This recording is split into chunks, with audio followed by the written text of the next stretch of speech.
I Love You to the Moon and Back is an easy painting. If you haven't painted in a million years or you're a young child painting for the first time, this is a great one for you. Very simple. You don't need a lot of tools with this one, and don't worry about the lettering. I'm going to show you several different techniques and ways to go about making your letters really super cool and flicking the stars and different techniques on that too. So this is a good one for learning. You're definitely going to learn from this one. And I mean, how cute too. And especially if you use white paint and you use it just right, this one's going to glow in the black light. So that's kind of cool too. Just a little side note on that one.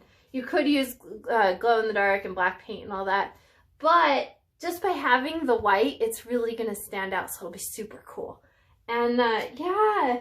And if you wanted to too, you could also change what it says and you can say something else.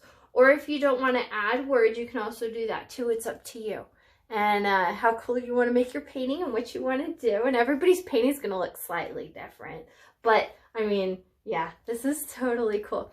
If you wanted to make this an extra step, what you could do, like let's say you have 2 children, you could have 2 different canvases. So you have the right one and then you would have a left one and they'd be like right next to each other. And so you would have this area of the moon and then you would have the other section and then you would have more space to write more or do bigger letters.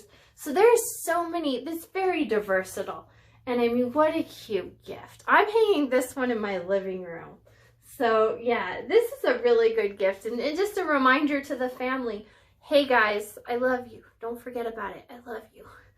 So yeah, definitely hang in the living room so everybody can see how cool your painting is and how much you love them.